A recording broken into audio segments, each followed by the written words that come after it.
तो आइए दोस्तों सॉल्व करते हैं दो चर वाले रैखिक समीकरण का बहुत ही इंपॉर्टेंट क्वेश्चन, जिसमें क्वेश्चन हमसे कह रहा है कि निम्न समीकरणों के युग्मों को विलोपन विधि द्वारा हल कीजिए। और यहाँ पे हमें दो समीकरण दिए गए हैं जिसे देखकर 90% स्टूडेंट घबरा जाते हैं, बट हम इसे बहुत ही सिंपल तरीके से सॉल्व करने वाले हैं।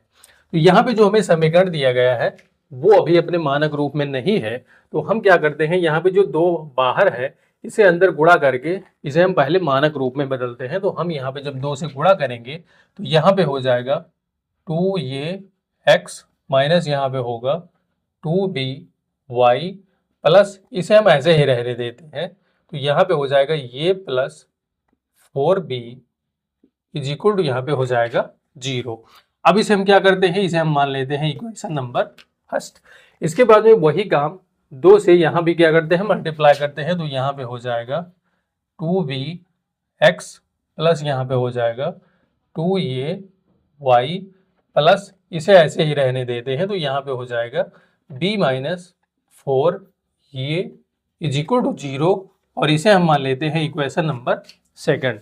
तो इसे हमें सॉल्व करना है विलोपन विधि के द्वारा। तो विलोपन विधि का मतलब ये होता है कि समीकरण 1 या फिर 2 में किसी एक चर को या x या फिर y को इक्वल करना होगा दोनों को, और इसके बाद में एक पद को हमें क्या करना पड़ेगा, वहां से हटा देना होगा, यानी सब्ट्रैक्शन या फिर एडिशन के द्वारा यहाँ से एक पद क्या हो जाएगा, हट जाएगा। तो यहाँ पे हम क्या करते हैं, x वाले पद को इक्वल कर देते हैं। तो यहाँ पे हम देख रहे हैं कि यहाँ पे 2 ये x है और यहाँ पे 2b x है। तो हम क्या करते हैं, इक्वेशन नंबर 1 में b से मल्टीप्लाई करवाते हैं और इक्वेशन नंबर 2 में ये से मल्टीप्लाई करवाते हैं। तो यहाँ पे हो जाएगा ab और यहाँ पे भी हो जाएगा ab। तो हम यहाँ पे लिखेंगे समीकरण 1 को b से तथा सेकंड को ये से गुणा करने पर।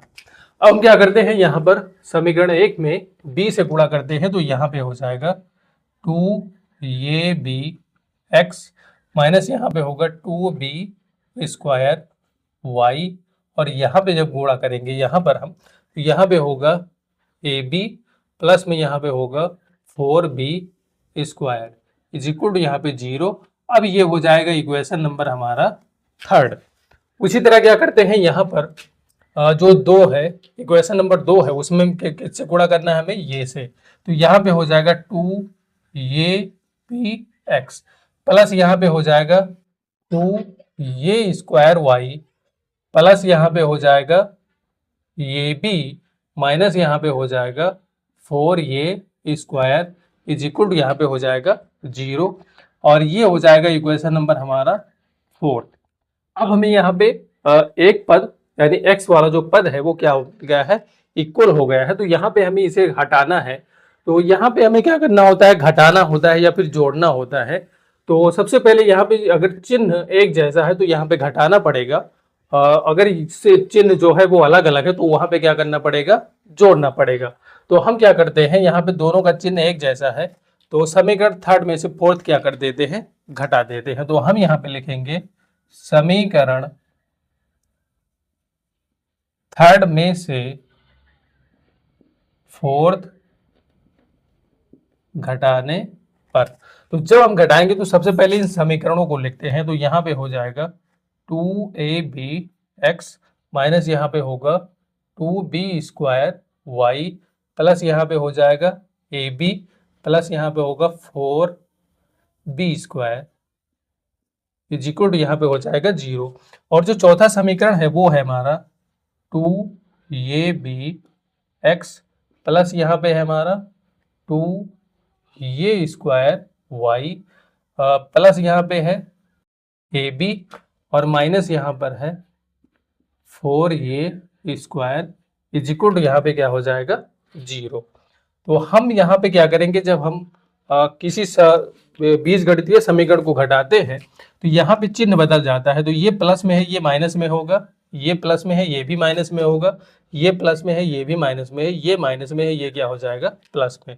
तो यहाँ पे ये इससे क्या होगा कैंसिल होगा, और ए बी ये प्लस माइनस में है तो इससे ये भी क्या होगा कैंसिल होगा। तो यहाँ पे सिर्फ बचेगा माइनस में 2a² और यहाँ पे बचेगा माइनस b² y, और यहाँ पे ये वाला बचेगा। तो जो बच रहा है हम क्या करते हैं इस साइड में यहाँ पे लिखते हैं। तो यहाँ पे हमारा बचा है -2, ये वाला पहले लिखते हैं, तो यहाँ पे होगा -2a² y माइनस यहाँ पे 2b² y इस साइड में है, और यहाँ पे प्लस में बचा है हमारा 4b² और प्लस यहाँ पे हमारा बचा है 4a², इसे ये स्क्वायर पहले कर देते हैं। तो ये स्क्वायर प्लस यहाँ पे हो जाएगा 4b² इक्वल टू यहाँ पे हो जाएगा हमारा 0। अब हम क्या करते हैं यहाँ पर -2y कॉमन ले लेते हैं, तो यहाँ पे होगा -2y कॉमन बचेगा, तो यहाँ पे हमारा हो जाएगा ये स्क्वायर प्लस b² यहाँ पे बचेगा। और यहाँ पे हम क्या करते हैं अगर 4 यहाँ पे कॉमन ले लेते हैं तो यहाँ पे होगा 4 और यहाँ पे बचेगा ये स्क्वायर और यहाँ पे हो जाएगा हमारा प्लस b² इक्वल टू यहाँ पे हो जाएगा 0।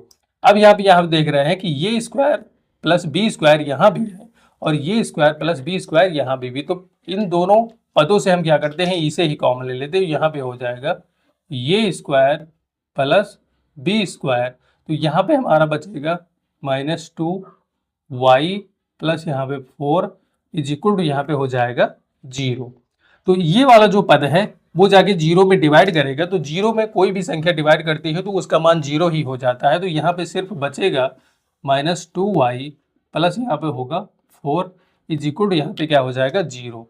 तो इस वाले पद को हम उस साइड में लेके जाते हैं, तो यहाँ पे होगा -2y इक्वल टू यहाँ पे होगा -4। ये माइनस से माइनस कटेगा और 2 एकम 2 और 2 दूनी 4, तो यहाँ y का जो मान आया है वो है 2। तो यहाँ पे हमने क्या किया अभी y की वैल्यू फाइंड की है। अब हमें क्या करना होगा यहाँ पर y का मान जो है उस समीकरण 4 में या फिर 3 में या फिर 2 में या फिर 1 में यदि आप रखेंगे तो यहाँ पे आपको क्या पता चल जाएगा x का मान यहाँ पे पता चल जाएगा। तो हम क्या करते हैं यहाँ पे लिखेंगे y का मान फर्स्ट में रखने पर, तो यहाँ पे जो इक्वेशन नंबर फर्स्ट है वो है 2a(x) और यहाँ पे माइनस है तो यहाँ पे हो जाएगा माइनस, यहाँ पे होगा 2b और y की जगह पर हम रखेंगे यहाँ पर 2, तो यहाँ पे होगा 2 प्लस यहाँ पे हो जाएगा ये प्लस यहाँ पे होगा 4b इक्वल टू यहाँ पे हो जाएगा 0। आगे सॉल्व करेंगे तो हमें यहाँ पे मिलेगा 2a(x) माइनस यहाँ पे होगा 2 और 2 का मल्टीप्लाई होगा, यहाँ पे हो जाएगा 4b प्लस यहाँ पे होगा ये प्लस यहाँ पे होगा 4b इक्वल टू यहाँ पे हो जाएगा 0। तो यहाँ पे ये माइनस में b है और ये प्लस में है, तो ये इसे क्या हो जाएगा कैंसिल हो जाएगा। बचेगा हमारा यहाँ पर 2a(x) प्लस यहाँ पे हो जाएगा ये इक्वल टू यहाँ पे हो जाएगा 0। तो हम क्या करते हैं इस वाले ये को दूसरे साइड में ले जाते हैं, तो यहाँ पे होगा 2a(x) इक्वल टू माइनस यहाँ पे हो जाएगा ये। तो यहाँ पे जो 2a है ये उस साइड में जाके क्या करेगा डिवाइड करेगा, तो आगे इस तरीके से इस साइड में सॉल्व करते हैं। तो यहाँ पे हो जाएगा x इक्वल टू माइनस ये बाई 2a, तो यहाँ पे ये से ये क्या होगा कैंसिल होगा, तो यहाँ पे बचेगा x इक्वल टू -1/2। तो यहाँ पे हमने क्या किया है x की जो वैल्यू है वो आई है -1/2। तो इस तरह से आपको क्या करना है इस वाले क्वेश्चन को बहुत ही आसानी से सॉल्व कर लेना है। तो यहाँ पे हम कोई भी शॉर्ट ट्रिक नहीं लगा सकते हैं क्योंकि हमें यहाँ पे सीधा सीधा कहा गया कि इसे हमें क्या करना है विलोपन विधि के द्वारा ही सॉल्व करना है। तो एग्जाम में यदि आता है तो आपको इसी मेथड का प्रयोग करके और इतना ही लंबा कैलकुलेशन करना पड़ेगा। तो आई होप दोस्तों क्वेश्चन आपके समझ में जरूर आया होगा और ऐसे ही प्रश्न के लिए हमारे पेज को फॉलो करना मत भूलिएगा। Thank you.